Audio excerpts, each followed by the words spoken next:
자, 저번에 어린이날도 그렇고 이번 부처님 오신 날에도 딱 맞춰서 쉬는 날에 미국 증시가 긴장하고 있습니다. 미국 증시가 계속되는 인플레이션 우려로 인해서 긴장한 상태로 마감을 했는데 신기하게 우리나라 증시는 좀 긴장할 만한 분위기에 딱 맞춰서 휴장의 시간을 가지고 있습니다. 현재 나스닥이나 코스피나 코스닥이나 전부 황금선 아래에 놓여 있습니다. 그동안 증시가 잘 나갈 때는 잠깐 황금선을 깬다 하더라도 단기간에 이렇게 반등해서 계속해서 유지해 주어서 매매하기에 정말 좋은 시장이었지만 이제는 황금선 아래에 있는 시간이 더 길어졌습니다.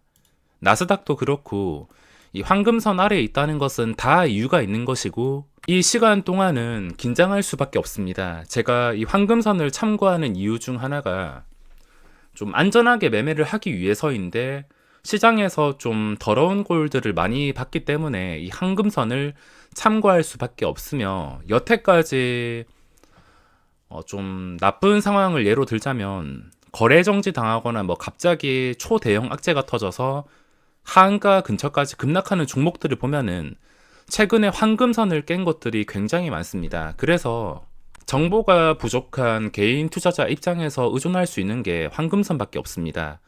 보통은 추락하기 전에 추세가 안 좋아지는 것이 대부분이기 때문에 나스닥이나 코스피나 어떤 상황에서든 이 황금선 아래 있다면 언제라도 급락이 나올 수 있다는 가능성을 가지고 대비를 해야 됩니다. 다시 회복해서 유지해 준다면 그때부터 또다시 다른 방법으로 매매를 하겠지만 지금은 당연히 긴장할 수밖에 없습니다. 자, 현재 시장 인기주를 분석하기 전에 제가 항상 말씀드리는 건데 딱 이번에만 말씀드리고 다음에는 생략을 하겠습니다. 당일 트레이딩을 할 때 가장 중요한 것은 종목별 당일 시초가가 중요합니다. 종목마다 시초가가 얼마에 잡히고 그 시초가 위에서 놀아주는지 또는 시초가를 밑에서 거래가 된다 하더라도 잘 떨어지지 않고 언제라도 회복해줄 분위기가 나왔을 때 그 조건에서만 매매하고 시장도 봐야 되는데 시장이 시작하자마자 좀 강한 양매도와 함께 좀 가파른 각도로 추락한다면 그날은 조심하셔야 됩니다.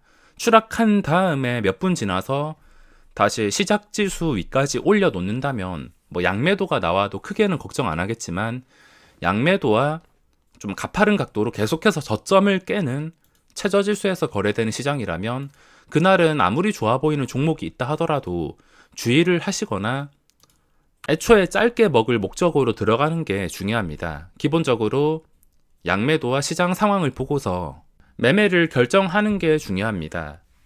자, 한 개씩 체크를 해볼 텐데 우선 최근에 하이브란 종목이 주가가 떨어지지 않고 있습니다. 보통 급등주들은 좀 떨어지지 않고 안전한 자리를 이렇게 오래 유지해 줄수록 결국에 고점을 뚫어주는 순간 방향이 상승으로 결정되는 순간 그때부터 시세가 크게 나올 수가 있습니다.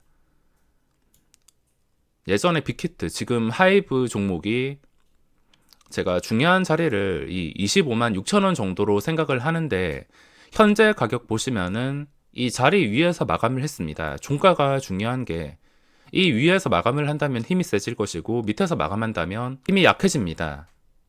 지금 몇 달간 추세를 봤을 때 주가가 쉽게 무너지지 않는 것을 확인할 수 있습니다. 이걸 또 다른 의미로 해석해 보자면 최근에 엔터주들의 수급이랑 분위기가 괜찮았습니다. SM, JYP, YG 대표적인 엔터주 이 세 개 종목이 기관의 수급과 함께 수직으로 반등하면서 분위기가 좋아서 주가가 떨어지지 않았을 수도 있을 수 있기 때문에 이 세 개 종목과 좀 다르게 움직일 때 얘들이 다시 추락하게 된다면 빅히트도 영향을 받지 않을 때 중요한 자리를 지켜주면서 계속 떨어지지 않을 때가 포인트가 될 수 있습니다. 이건 단타 종목이 아니기 때문에 단타보다는 좀 가지고 가는 걸로 대응을 할 수가 있는데 일단 긴장해야 되는 게 증시의 상승 유지. 최근에 금융투자 들어왔으니까 이게 다시 나갔을 때 또 제자리로 돌아간다면 그 다음 계단식 하락이 나올 수가 있기 때문에 기본적으로 증시를 봐야 되며, 현재는 올라오자마자 바로 들어가는 것보다 이 자리를 며칠 동안 좀 안전하게 유지를 해주는 걸 보고 결정할 수 있을 것 같습니다. 올라왔으니까 유지까지 해준다면 탄탄한지를 확인할 수가 있는데, 저번에도 그렇고 올라왔다가 며칠 지나지 않아서 그대로 무너졌습니다. 또 올라왔다가 무너지고, 그 전에 패턴을 무시할 수 없기 때문에 이것도 좀 며칠 지켜보다가 그전처럼 주가가 좀 쉽게 무너지지 않는다, 왜 떨어지지 않을까라는 생각을 하면서 접근을 할 수가 있습니다. 지금은 며칠 좀 여유있게 지켜보다가 주가가 그전과 다르게 떨어지지 않을 때는 다시 고점을 뚫어주는 그림이 나올 수가 있어서, 만약에 28만원 이거 고점 뚫어준다면 신고가 근처까지도 도전을 할 수 있는 자리이기 때문에 추세가 좋아서 분석을 했습니다. 만약에 여기서 올라가지 못하고 추락했을 땐 당연히 그전 저점들을 지켜줘야지 이 추세를 유지할 수가 있습니다. 방향이 어디로 될지 모르겠지만 빠지지 않고 유지가 된다는 것은 그때 가서 증시 분위기랑 조합해서 판단을 할 수가 있습니다. 그리고 두 번째가 SKI 테크놀로지. 상장하고 나서 5거래일 동안 힘을 못 썼는데 6거래일 만에 UBS 쪽에서 들어오면서 어쨌든 양봉으로 마감했습니다. 단순히 외국인 단타로 인해서 무너졌더라면은 이거 오전에 시세 나온 다음에 그대로 제자리 돌아가야지 정상인데 하루 종일 가격을 유지하면서 마감을 했습니다. 기관의 수급 꾸준히 유지가 되고 있으며, 이 외국인 수급은 단타인지 목요일 금요일에 확인을 해봐야겠지만 일단은 최근에 음봉 한 개를 전부 다 회복해서 마감을 했습니다. 이런 종목을 대응할 때는 무작정 싸다고 들어가는 것보다 시작하고 나서 시초가 이상에서만 거래할 수 있습니다. 무조건 올라타는 게 아니라 시작하고 나서 좀 눌리는 걸 봤다가, 원래 이게 진짜 계속 내려갈 종목이라면 시초가를 회복해 주지도 못합니다. 잠깐 회복했다가 유지도 못 해주고 그대로 추락해서 계속해서 저점을 깨는 게 신규주의 특징인데, 최근에 바이오 사이언스 보시더라도 아실 겁니다. 잠깐 반등 나온 척 한다 하더라도 결국에 당일 시초가를 못 지켜주면서 무너지기 때문에, 이런 종목을 공략하기 위해서는 무조건 시초가 이상에서 거래가 되어야 접근이 가능하며, 만약에 기술적 반등이 나오게 된다면 뭐 하루에 7% 정도? 거래량이 얼마나 붙냐에 따라서 달라지긴 하겠지만 일단은 한번 양봉이 살아있는 상태로 유지를 해줘서 분류를 하게 되었습니다. 그리고 HMM, 최근 들어서 정신을 못 차렸는데 한번 지지를 해주었습니다. 저도 눌림목을 굉장히 좋아하는데 화요일 시장에서 지지해준 거 보시면 마이너스 3%. 이 뜻은 무엇이냐? 이게 계속 내려갈 종목이라면 결국에는 다시 화요일 저점을 깨버릴 겁니다. 화요일 저점을 아무 힘도 없이 깨버려서 그대로 황금선 깨면서 그 뒤로 분위기가 안 좋아질 수 있는데, 만약에 이게 단기 하락의 끝이다, 그러면은 다시 5일선 회복해서 5만원 자리까지 노려볼 수 있는 분위기가 나올 수가 있습니다. 지금 자리에서 손절을 한다 하더라도 41,450원, 기껏해야지 3% 자리이기 때문에 강한 종목에서 단기 지지가 나왔으며, 손실을 볼 때는 3%지만 수익을 볼 때는 10% 이상이 될 수가 있기 때문에 분류를 하게 되었습니다. 단 주의를 해야 될 것은, 이 거래원의 외국인의 매도가 정말 심각할 정도로 프로그램 매도까지 이런 식으로 나오게 된다면 주의를 해야 될 것 같습니다. 그런 상황에서 올리는 방법은 엄청난 거래량밖에 없기 때문에 그동안 HMM 주가를 끌어올렸던 외국인의 거래원도 꼼꼼히 체크를 하는 게 중요할 것 같습니다. 그리고 그 다음은 한양 ENG. 최근에 고점과 거리가 가깝고 상장 이후에 신고가 근처에 있어서 분류를 하게 되었습니다. 자, 월봉상 이 고점은 뚫어준 상태인데 최근 고점이 22,000원 정도, 거리가 가까운 상태입니다. 22,000원 서서히 떨어지지 않고 올라와서 최근에 일봉상 고점까지 올라왔기 때문에 분류를 했습니다.